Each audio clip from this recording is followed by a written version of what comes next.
I mean, it is technique, but it's just 80 pounds is 80 pounds. Yeah. It's a lot of weight. I have a new respect for bow and arrow folks. It's hard. Yeah. It's very hard, but it's really satisfying. Like, it puts in perspective, like, the people who can do it on horseback. You know, you see it in the movies and shit like that. And I don't know why I didn't think it was that hard. But yeah, that's a next level thing. The horseback thing is crazy. The Mongols would time their shot when the horse was in the air. Yeah. So when the horse was in the air, then they would mid-gallop. release it. Yes. So there would be less disturbance, less jolt on their body. So was that... Yeah, we always talk about, like, Genghis Khan and how he was able to take over the world. Was the competitive advantage horseback weaponry?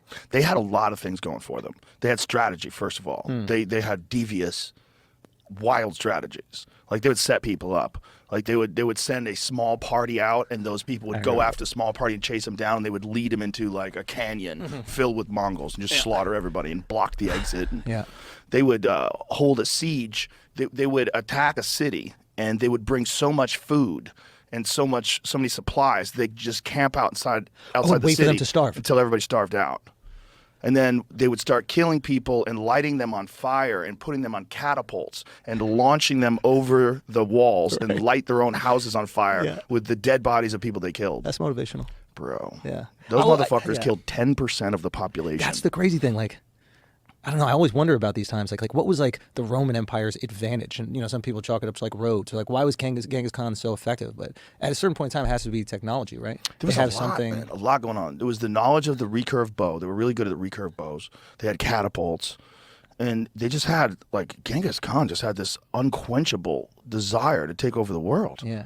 It's really crazy that, you know, no one's scared of the Mongols now.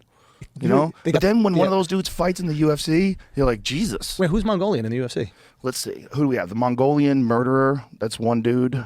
But there's people from that Caucasus region of the world. Like, there's a lot of people from Kazakhstan and Dagestan. So all the stands are those guys that look Empire. a little Asian. Yeah. Yeah. Rachmanov. Yeah, Shavkat Rachmanov. Yeah. Woo. Yeah. That motherfucker's so good. Yeah. But they're just so tough over there.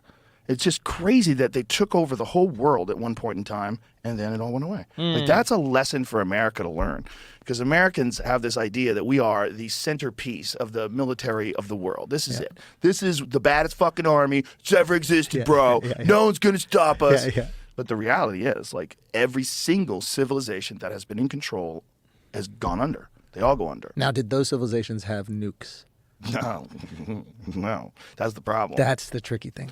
Yeah, the problem is if we go out ugly. But unless China is clever and they slowly dismantle our power grid and slowly pollute our country with, like, bombing chemical factories, and do it slow over a long period of time. Like, if you were a real conspiracy theorist, like one of them Reddit tinfoil hat. Let's go deep, my boy. You would think that China would not do a big thing, but a constant series of small things that people get accustomed to. Yeah. You know, cyber warfare. They would start, you know, hacking into Google servers, Amazon servers, crash everything, financial disruption, crash power grids. Do it slow. Do it over decades. You got plenty of time. As long as you don't nuke United States first, they're not going to nuke you. Right. They're not going to. We already did that once. We're not going to do that. If anybody is going to be a first bomber, it's not going to be us.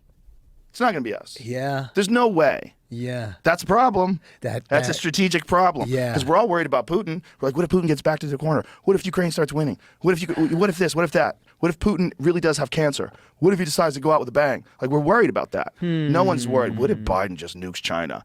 What if Biden's like, what's this, TikTok? You don't want to talk? You don't want to talk? You don't want to tell us about the code? How about this? Boom! Never. Never. We would never think that the Biden administration would go and nuke someone. Never. And they know that. And because they know that, they're comfortable. Yeah, so that you could do sneaky things. Yeah. I would do sneaky things. If I was China, or Slowly if I was Russia, or if I was destabilize. Iran, if I was some country that didn't like us, I would do sneaky things. So is that the concern with TikTok? Oh, yeah. There was some fascinating conversations today. Because it looks like they're going to ban it. For sure, they're not telling the truth. Like, the way this CEO was talking to the senator today is like, oh, my God. It's like, they just want to say whatever they have to say to get out of there. Wow, like, he doesn't answer the questions. He dances around, and the senator keeps trying to say, that's a yes or no question. Right. That's a yes or no question. Yeah. Like, these dudes have been sending data to China from day one. Yeah. And they're doing something with that data. They're accumulating. They're finding out how coordinated our kids are. Yeah. They got facial recognition on That's all of what them. the dances are about. They're just trying to find out how coordinated. Imagine. Bro. Wow, every TikTok trend is just a little bit of a little information about our youth. Also, how easily like led they are. You could get them to that app. Well, clout All is you a have to do currency. It's clout, but it's Yeah. they have so many things going for them. First of all, it's very easy to get a big following there. It's very easy to get shared. Instantaneous, it You feels. can blow up, Yeah. so that gets people excited about it and they use it. And Yeah. it's genuinely a really good portal for creativity. Like some people do some interesting shit Dude, on there. It's amazing. I almost think it's our fault it's successful because we didn't think of it. Yeah. Like, we need some responsibility here. Like, why is another country coming up with the best form of social media?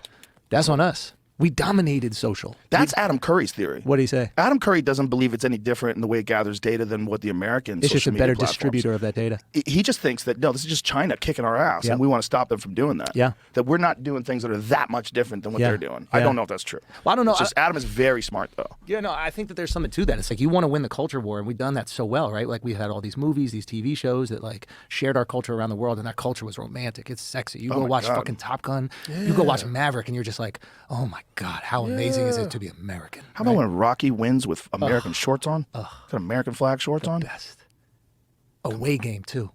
You know what I mean? Like over there running in the Russians are snow. cheering Like, for 'em. yeah.